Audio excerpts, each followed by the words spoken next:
Bonjour et bienvenue dans la météo du Bitcoin, j'espère que ça va bien aujourd'hui. On est lundi et les marchés ont réouvert et on a commencé la semaine avec un début de session dans le rouge.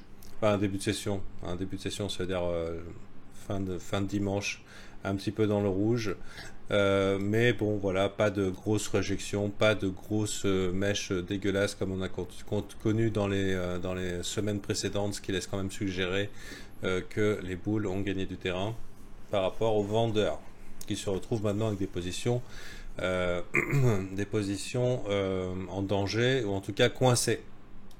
On a clôturé dans les EMA 9 et EMA 18, ce qui est intéressant. Normalement, c'est une zone de résistance. Euh, Vraiment, personnellement, je pense que cette semaine sera relativement décisive. On est toujours dans un environnement soumis à la news, avec des tensions qui continuent à escalader dans les événements. Il n'y a pas d'événement majeur économique non plus cette semaine, donc ça pourrait bien se passer. Bon, pour moi, je dirais que cette semaine sera assez décisive. Savoir si on clôture plutôt à la baisse et on reclôture sous les EMA. Personnellement, pour moi, dans ce cas-là, c'est un setup baissier, ce qui m'étonnerait.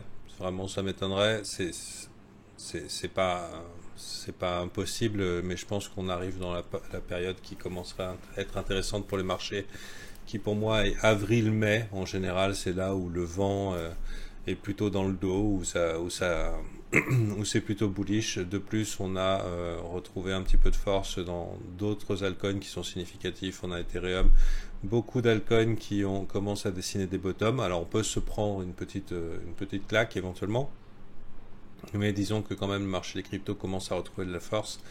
Tandis que pour le Nasdaq, ici, on a fait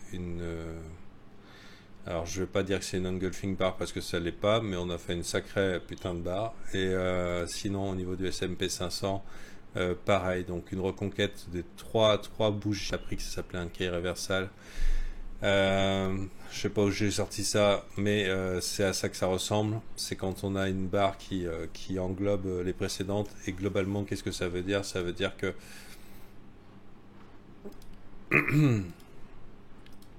tout le travail qui a été fait de vente pendant les semaines précédentes a été annulé là.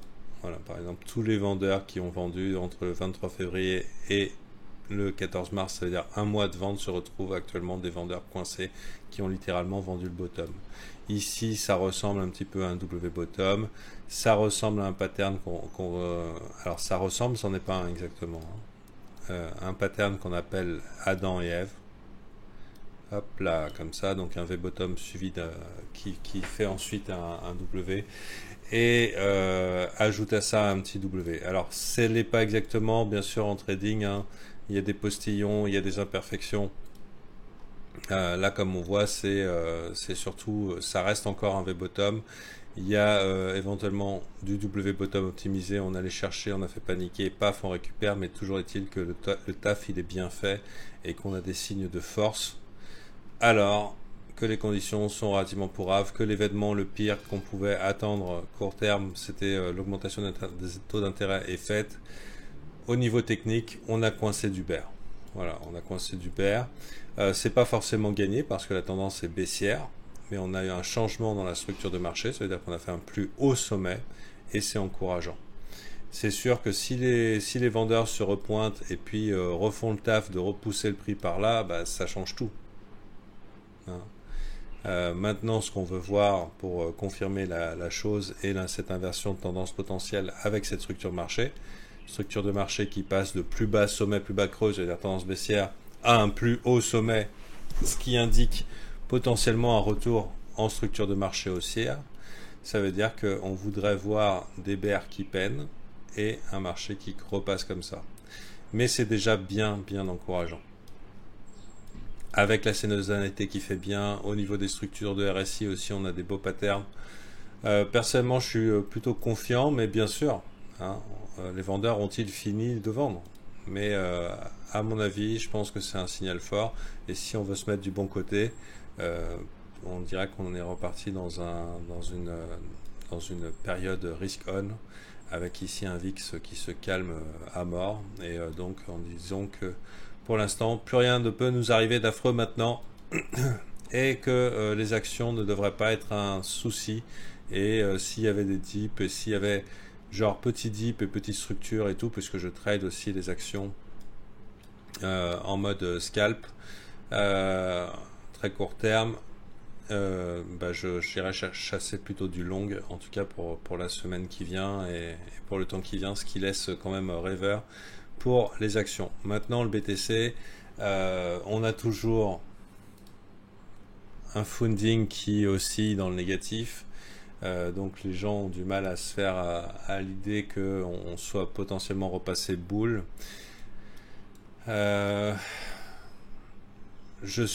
reste quand même prudent parce que je vous l'ai déjà dit, on n'a pas eu la capitulation finale qui irait faire lever tous les bras en l'air, retest de ces supports ici, on va chercher ici, on fait peur à tout le monde, etc. On ne l'a pas eu. Mais si ça ne veut pas nous la donner et que les boules sont en contrôle, eh ben les boules sont en contrôle, hein, on chasse à la hausse. Donc pour l'instant, ce que je vois, c'est qu'on n'est pas loin d'endroits où les stops sont relativement évidents. On a des grosses accumulations de stops. Pour l'instant, ceux qui se sont fait déborder, ce sont les vendeurs. Et ça supposerait que pour un trader de range, il décide de dire ok, bah c'est un range comme d'habitude, on est plus du côté haut du range que du côté bas, il va essayer de prendre des shorts éventuellement et placer ses stops ici, ce qui est a priori, pour ceux qui ont raté le move haussier ou alors qui ont changé de biais, c'est ce que pourrait faire une majorité de personnes, alors que je pense que pour l'instant on est en train de se préparer à défoncer ça. Voilà, donc c'est pas une certitude, mais voilà, je reste quand même prudent et je garde des positions court terme, mais j'apprécie le changement de tonalité dans les marchés. Actuellement, je trade les alts qui dessinent des bottoms. Je les trade, je les hold pas, mais je m'attends, parce que j'ai de fortes convictions sur la saisonnalité, un mois d'avril-mai plutôt positif, surtout si on n'a pas de pression vendeuse au niveau des indices boursiers. Et voilà, c'est tout. Donc là, pour l'instant, on remarquera que au niveau des indicateurs de tendance, Ishimoku est passé du bon côté du nuage, si vous êtes haussier. En 12 heures, il y est bien comme il faut. Mais bon, quand même avec des signes de faiblesse, donc on fait quand même gaffe. On est toujours dans un nuage qui est plat, donc rangy, mais qui consolide sous des résistances qui pourraient laisser envisager le meilleur. Malheureusement, de toute façon, je garantis rien. Vous me voyez juste donner mon avis. Malheureusement, si on part à la hausse et qu'on se fait un mois d'avril-mai super sympa, j'ai bien peur qu'en juin ça soit pas joli.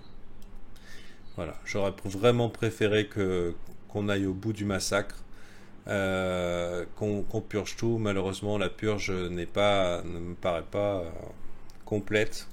Et du coup, si on a un rebond, c'est peut-être pour permettre à quelques baleines de sortir leur moyenne qu'ils ont accumulée entre 60 000 et ici. Et du coup, peut-être un petit move comme ça. Et ensuite, on voit si on trouve du jus pour repartir ou si c'était juste le petit rebond salvateur pour sortir les bagues, l'exit pump avant la purification finale.